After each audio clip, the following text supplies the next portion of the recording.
Straw poll. We're going to talk about theology this morning, how we think of God, and what our sense of our relationship with God is. One of the ways in our tradition that we talk about God is thinking about God as a parent, traditionally God as a father. Raise your hand if that is a way of thinking about God, if that is a metaphor for God that is somewhat to very meaningful for you. God as a parent, God as a father. Show of hands. Interesting. Raise your hand if that is something that is somewhat to very not meaningful to you, something that doesn't really work for you. Great, thank you. Raise your hand if you're ready for me to stop asking people to raise their hands so we can go to couch. That's what I thought. Okay, so we're gonna, I'll enlist my fellow clergy for what they went to grad school for years for to help hand out source sheets.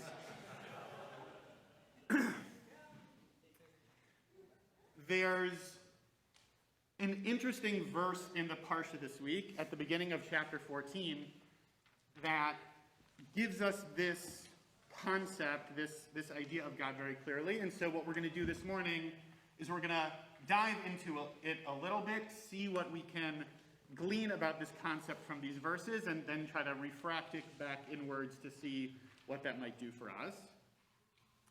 As a shameless plug, by the way, while the source sheets are getting passed out, myself and Miriam Hoffman, who's going into her last year of rabbinical school at HUC, we, as part of our Elul series, pulled together by Rabbi Schatz, of course, we are teaching a class called Building a Relationship with God in a couple of weeks, and we're actually going to be running that course about once a month over the course of the year.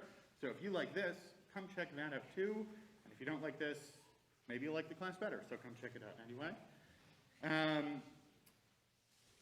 There's this beautiful quote that I found as I was looking into these verses right at the top of the page. And it's interesting as Rabbi Schatz was offering her blessings to Rebecca and David, talking about this idea of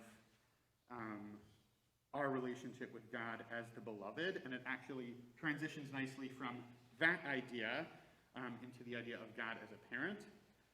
This sense from Michael Wyshegrad, who's a contemporary philosopher of Judaism,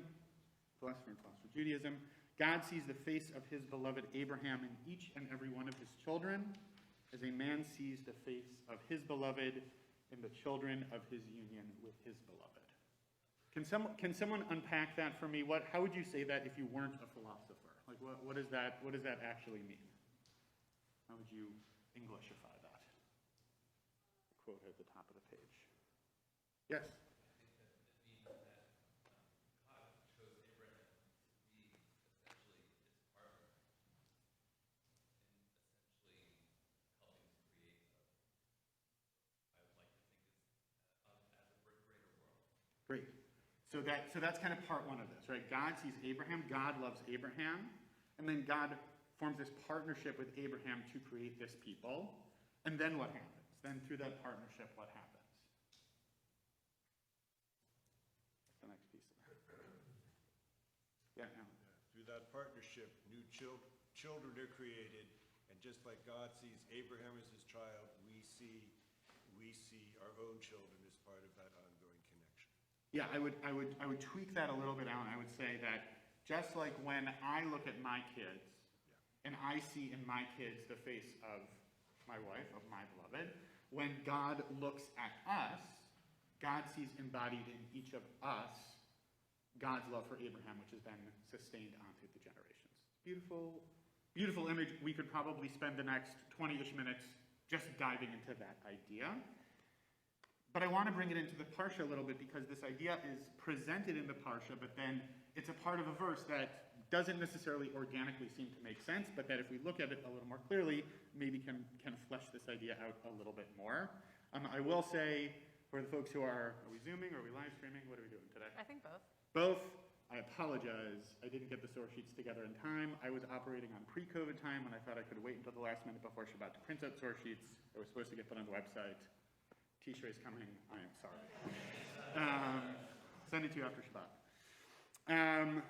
So we're gonna pick it up We didn't read these verses today, but this is where this idea shows up. Someone want to just read out beginning of chapter 14 in Dvarim? You should read it because they won't be able to hear it. I should read it because they won't be able to hear it. Thank you, Rabbi Schatz.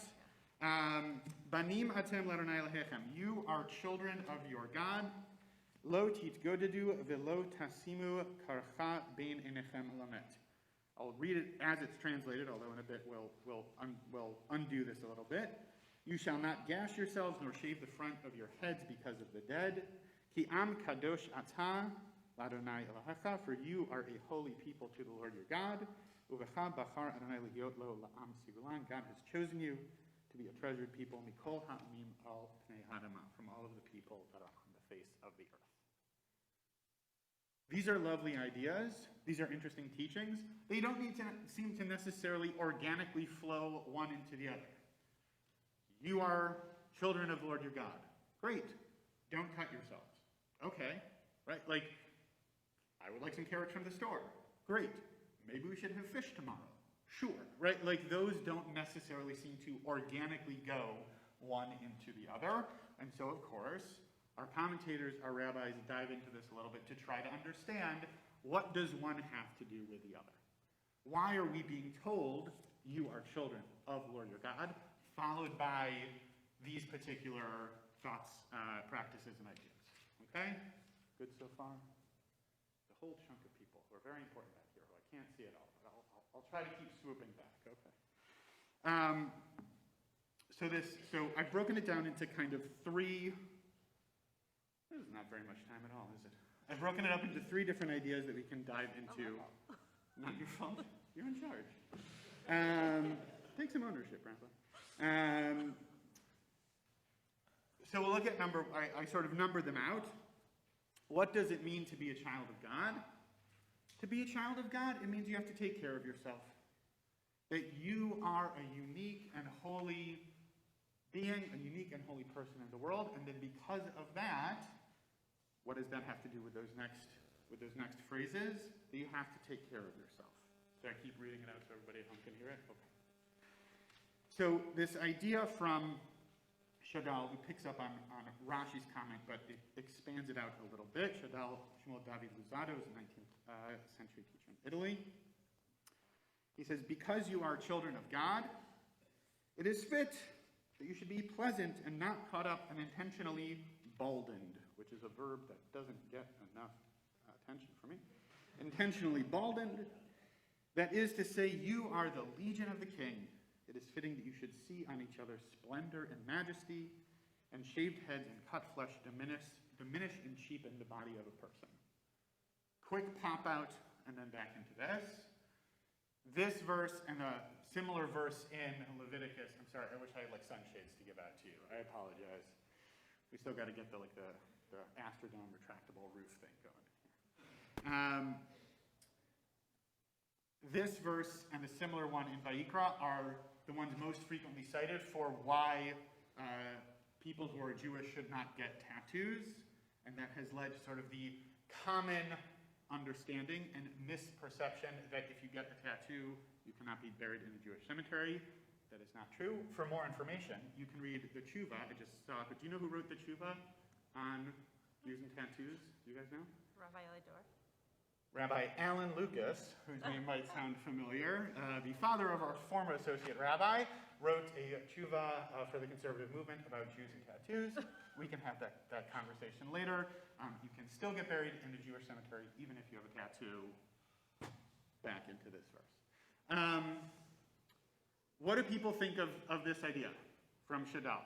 This sense that the connection between you should be children of God means you have an obligation to take care of your body. Resonate? Interesting? Doesn't make any sense? What do people think? Please. I mean, it's attractive, but I don't think it works with the passage. It's the lamet at the end of that sentence is the establishing factor for that sentence. Great. And so this is probably a reference to pagan customs or something like this. Great. So saying that might work conceptually, but if we're really trying to bring it down into the verse, it seems to be located specifically in relationship to mourning customs, right? That's number 2. We're going to get to that in a second. Not necessarily mourning, but I imagine there was some religious activity that was pagan. Right. That involved cutting and so forth, and something to do with honoring or connecting to, Right. to the people who preceded them. Right. This might be a nice idea, but if we're really going to bring it into the verse, recognize the whole verse in terms of the lamed, the dead person piece. That doesn't seem to fully check out. Yes? I No? didn't hear you well. That if we're going to talk about it in terms of does it work fit into the whole verse, you have to acknowledge the totality of the verse talking about its Yeah. relationship to someone who's dead. Yes. Got it. Other thoughts on this? Deborah, singer friends. Oh, hi, Deborah. Hi. You know, I gotta say, if you're gonna start this off with Abraham, there's one serious cut that we're still supposed to make that's hanging over this whole thing. And also there's a cut that Abraham almost makes that is very important. So I would just suggest that maybe it's make the cuts I tell you to and not the ones I tell you not to. Interesting. Very interesting. So Deborah, for those who might not have heard on the other side of the room, those who might not have heard home, is referencing that since I walked into it, since I brought Abraham in at the beginning, that there's a certain type of cut that God initially tells Abraham to perform that we continue to hold by, and there was a certain cut that Abraham almost made, Akedat Yitzchak, the near sacrifice of Isaac. So if we're going to talk about when and how we should and shouldn't make incisions onto our flesh, that it's not necessarily a full blanket statement, right? That there are some ways in which there's actually something you're commanded to do, and some ways in which you're commanded not to do it. Which, by the way, true of all kinds of things, right? There are things we should eat and things we shouldn't eat. Ways in which we should have intimate relations, ways that we shouldn't have intimate relationship, right? Ways that we should worship, ways that we shouldn't, right? I think that's true across the board and pretty much all aspect of our lives. But yes, interesting that that's the thing kind of jumping off of the page of you. Yeah, interesting. One more thought on this, and then I want to move us forward, or not? One or not? Yeah, Deb.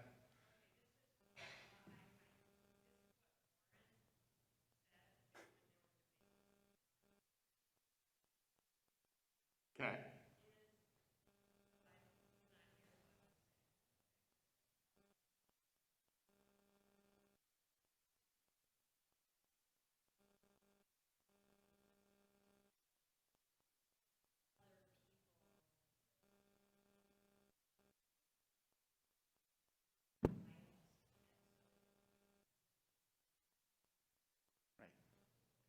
Right. Yeah, I think that that's true. That I didn't necessarily put that on this page. Like, of course, there's a whole bunch of sources on this. It seems clear that this probably is related to pagan practices around mourning that happened then, and so then this is a way of differentiating ourselves.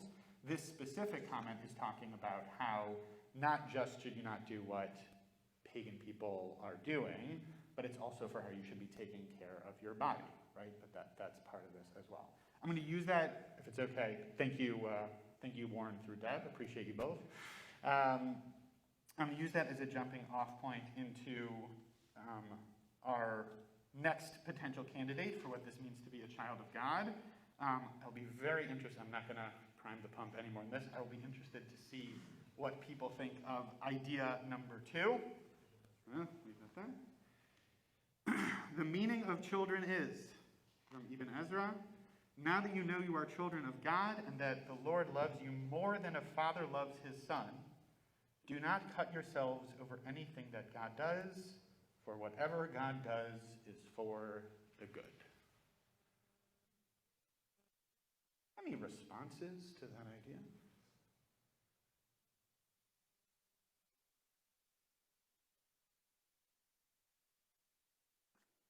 Chaim? This has got to be the best one.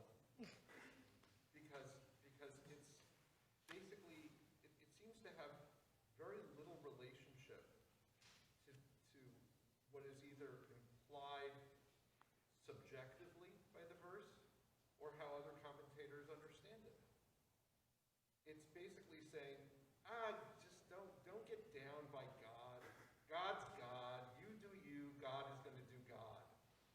don't let it get to you. And cutting yourself is a sign that it gets to you. Interesting. Everybody agree with Chaim? Everybody agrees with Chaim.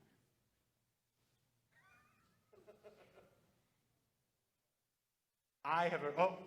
Yes, Rabbi, I believe that in the context of mourning, people feel so much pain over the loss of a loved one that pain is inflicted upon your own body.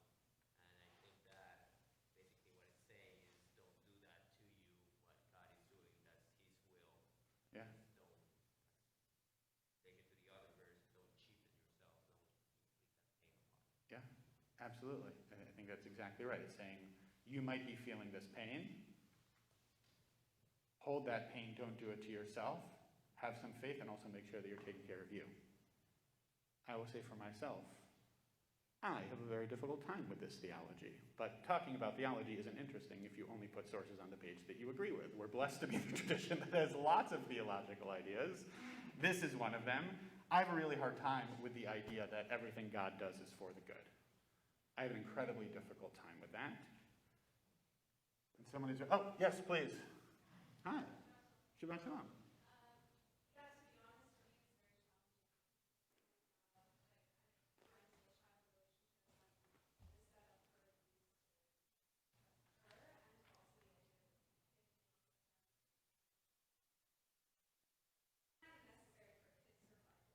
Yeah.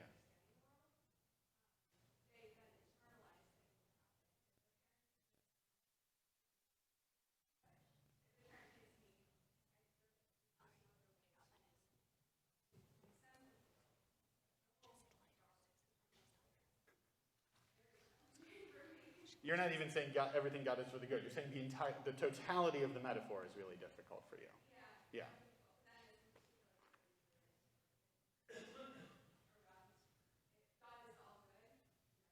Yeah.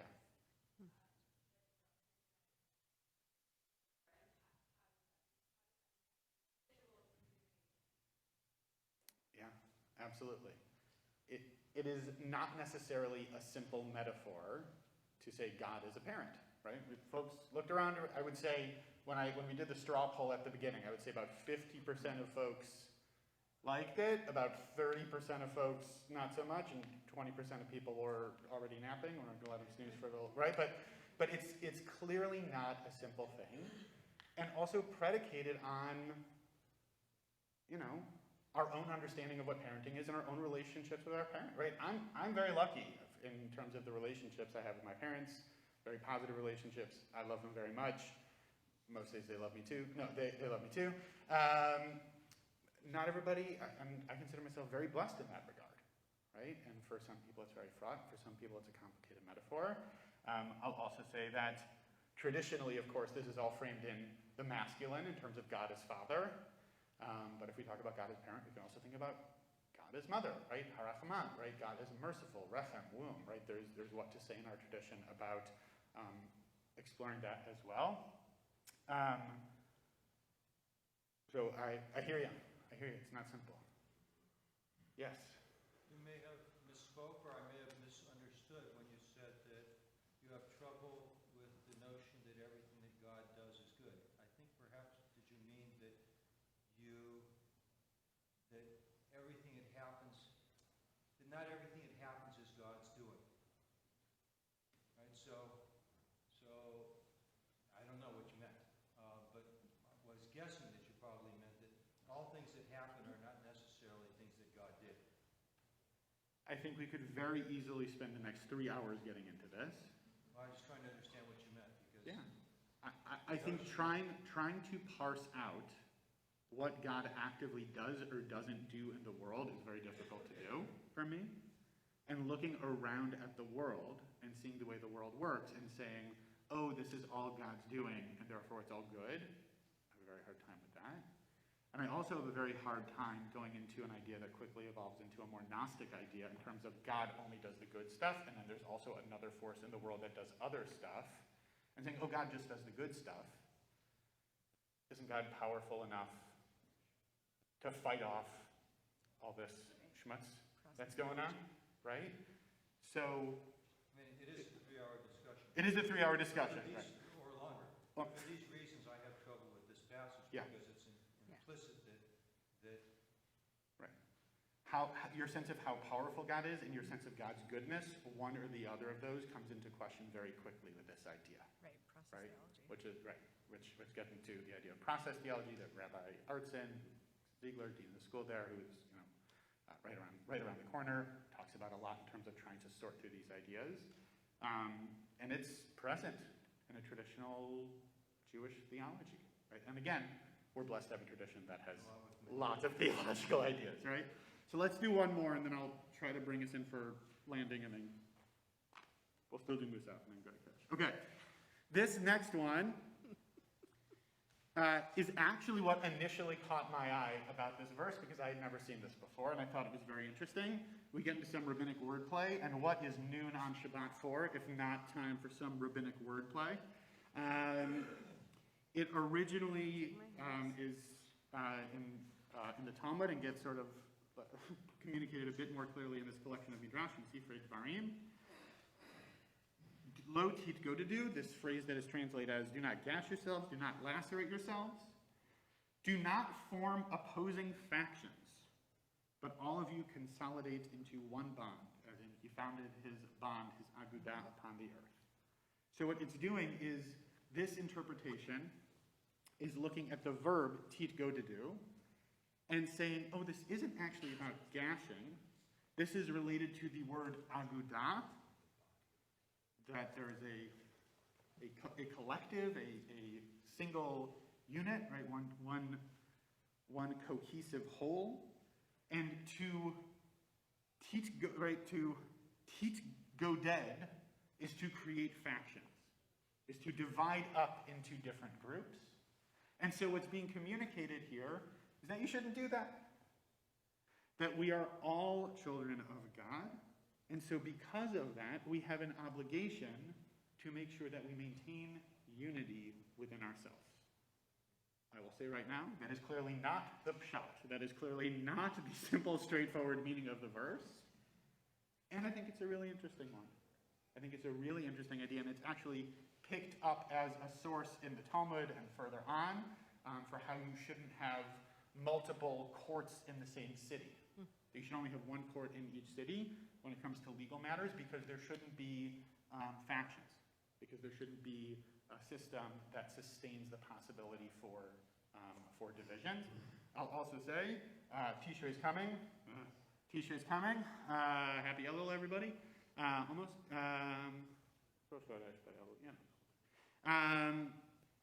My favorite line in all the High Holiday liturgy is that how we should make ourselves ke'agudah achat la'asot retzonecha b'lev avshalom, that we should make ourselves collectively as one unit to do God's will with a whole heart. So whenever I see that word, I think, yay, Rosh Hashanah, hooray. Thoughts on this understanding of the verse? Cantor Chorney. So some of the people who are in this room studied this commentary a few weeks ago on a Shabbat afternoon on Korach, on Lo Tit Go to do, and this splitting apart. And actually, on the Talmud, I cannot remember which of the Mikro Gedolot off the top of my head had the comment, but it was on Shabbat Mincha that this is the source of Atah Echad v'Shimcha Echad.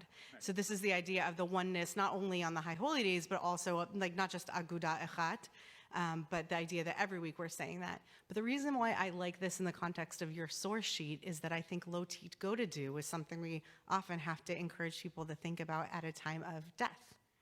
Because the splitting into factions that happens at a time of death, often amidst families, is unfortunately maybe closer to the Bashat than we like to think about. So that's new for me. And I don't know that that's so distant from the Pshat. The idea of instructing the Israelites to think about not gashing apart their family at that time seems pretty on point. And I like that in this context a lot. Nice. I really like how you read that back in. I like that a lot. I'll also say that part of what spoke to me about this reading is bringing it back actually into the first source I brought, this idea of taking care of ourselves. It's also possible not only to have divisions amongst other people. It's also possible to have divisions within ourselves, Yeah. right? That we can have splits within our personality. We can have the parts of ourselves that we like, the parts of ourselves that we don't like, the parts of ourselves that we say, I want to bring this into the world, the parts of ourselves that we say, I don't want to deal with that. And in terms of trying to not just bring wholeness in general, not just bring wholeness in families, but also working on bringing wholeness to ourselves. That's obviously a drosh on a drosh, but I think there's something there as well.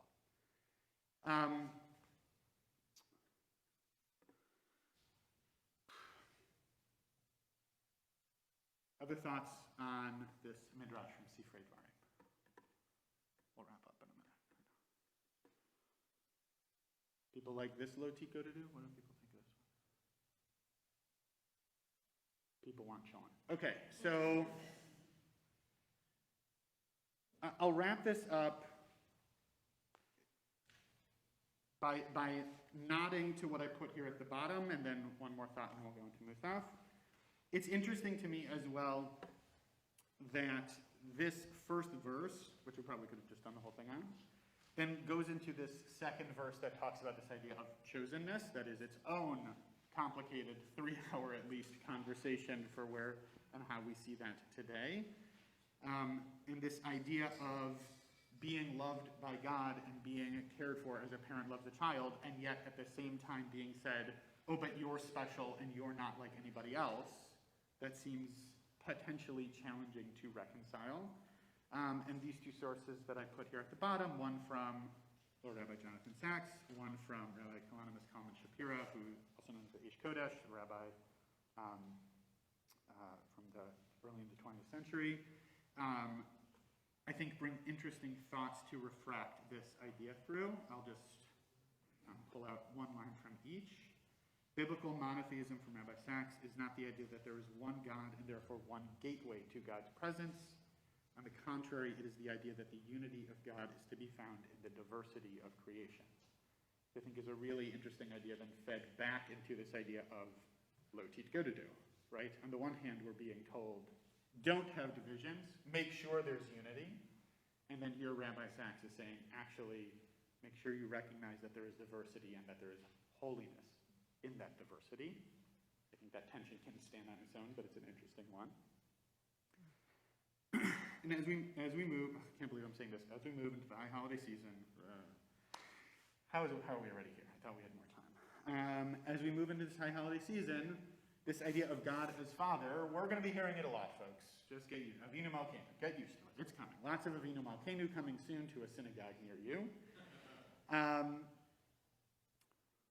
What I would offer is each of these concepts potentially offers a way to rethink and re-envision and revivify your sense of what that metaphor can be, whether that metaphor works for you, whether that theological understanding doesn't work for you.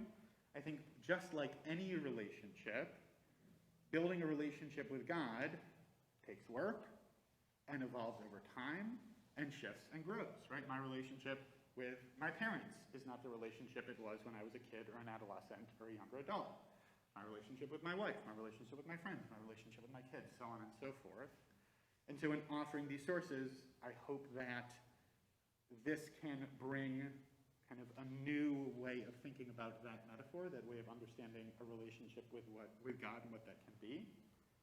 And I'll just close by sharing this source. I love this last rabbi on the page. He's really, his works are some of the most precious to me in terms of Hasidic writings. So I will close with his words and let them stand on their own. Like the son who rejoices to greet his father after not seeing him for several years, so too in our service we wish to feel our soul speeding towards its father for whom it longs, running and dissolving the dissolution of the soul as it spills into the embrace of its Father in heaven. May we all be so blessed to feel embraced and loved and seen in the ideal form, as challenging as it might be in its metaphor, the ideal form of a parent loving a child, that we can be held in that way.